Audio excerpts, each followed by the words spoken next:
Hi everyone! Welcome back to my channel. I am Sean, and today I am reviewing Gulliver's Travels by Jonathan Swift. This is a book off the Top 1000 list by James Mustich, 1,000 Books to Read Before You Die. When I went into it, I was kind of a little bit pessimistic. I didn't think I would like it. The first reason is because I knew it was written quite a long time ago, and the second reason is I knew the famous scene where the guy wakes up and he's tied down and there's a bunch of little people and he's the giant. I don't know if I've ever seen any cartoons of Gulliver's Travels, but just from that scene alone I thought, okay, well, I kind of have an idea what this book is about. But what happened was that scene where he wakes up and there's a bunch of little people literally happens on page 2 or 3.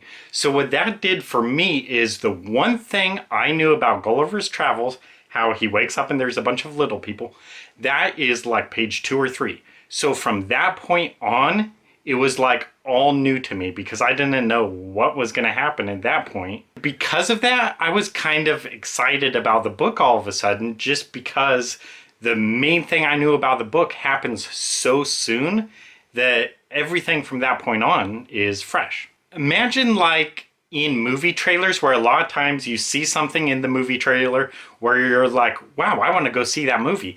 But the thing from that clip in that trailer is like the highlight of the movie. And you've already seen it because it's in the trailer.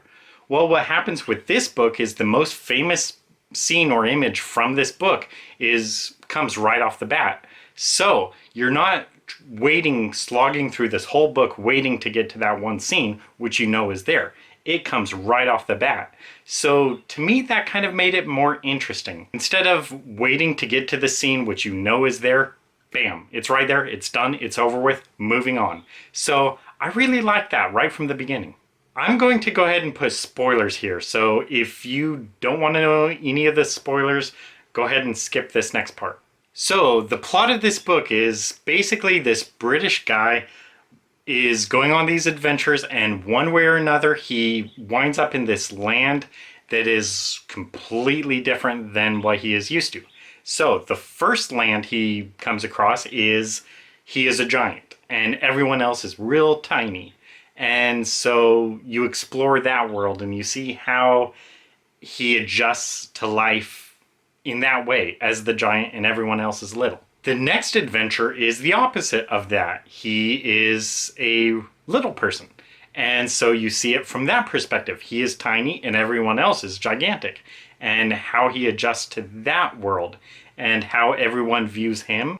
His next adventure pits him on like this flying city island thing.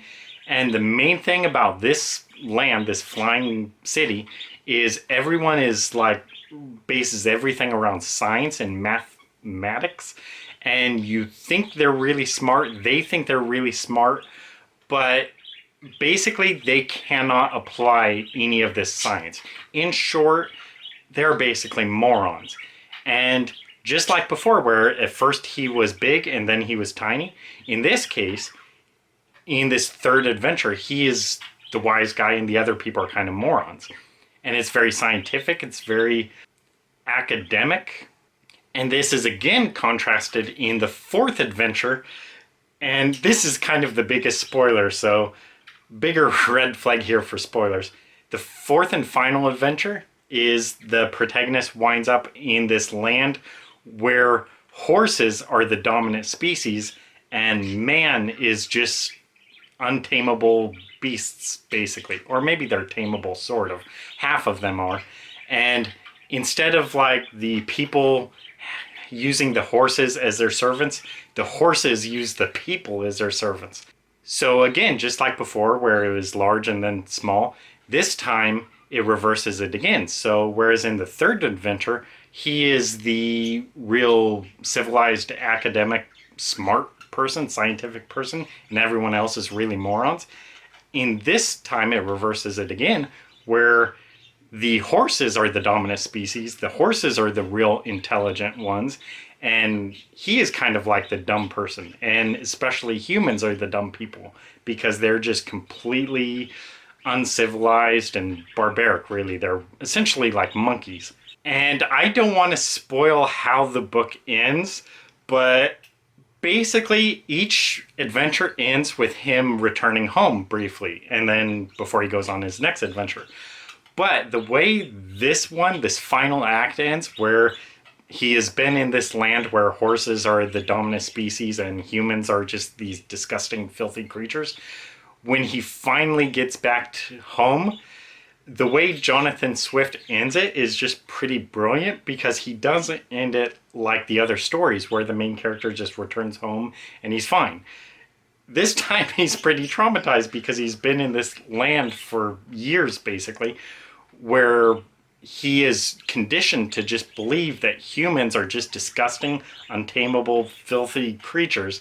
And so when he finally goes back to his normal world, spoiler, he just basically, he can't adjust to it. He is just so sure that horses are indeed better than humans at that point.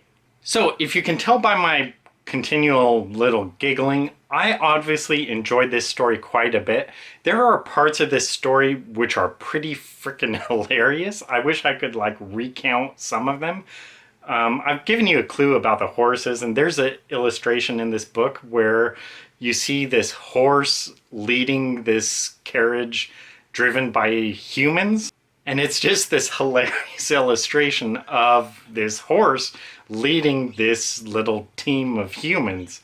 So a human-drawn horse carriage, if that makes sense, or a horse in a carriage. And it's just hilarious. So I love that. And also, I mentioned illustrations. If you can get a copy of this book with illustrations, so much the better. Because this is a very visual book, I guess, because he winds up in these lands that are so distinct that it's just a perfect book for illustrations. So if you can find this book with illustrations, be sure to do so. There's not much more I'd really like to say about it. The main thing I will say is, if there is any drawback to this book, occasionally the writing is sometimes a bit wordy. And at first, for a while, I was thinking I might dock it a star for that. But the thing is, this book was written around 1720.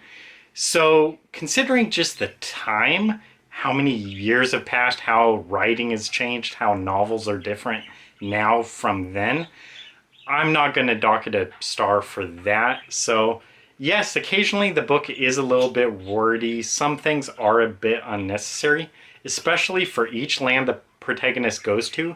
He tends to explain England and especially Europe to these different peoples. And I think that wasn't quite as essential. I think Jonathan Swift could have done this like once to show how he explains England to all these different characters.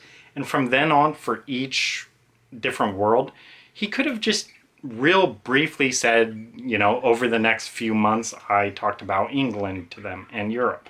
But instead, what he does is he spends like 4, 5, 6, 7 pages communicating about England to these different peoples of these different lands. And that part of the book I thought was kind of tedious and could have been cut, but it's not bad enough that it would detract from reading the novel as a whole. So, all in all, I gotta give the book 5 stars. I do recommend it. I think it's a good book. It's pretty hilarious at parts. So it is definitely worth reading. So if you can get a copy of it from your library, definitely do so. Finally, the last thing I'll say is one other thing I thought about Jonathan Swift, Gulliver's Travels, is I thought this would just be a children's story. And reading it, this book was basically way more adult than I thought it would be. So there were definitely adult things and some kind of adult situations and words. I don't really want to get into them, but in short, I would not recommend the novel for anyone like under 10 or 11. So it's really not so much a book for kids, or in the very least, it's not like a just children's specific book. I think this book is kind of more for adults in a way, or I don't know, more mature readers. So yeah, it's not just a silly children's story. So there are some adult things in it, and some of them are pretty hilarious. So, definite recommended read. I did not expect that. I did not expect to like Gulliver's Travels. I did not expect to recommend it. But it's a pretty enjoyable story and parts are pretty hilarious. So you should definitely give it a read. That will be it. Thank you guys for watching. I'll see you next time. Bye.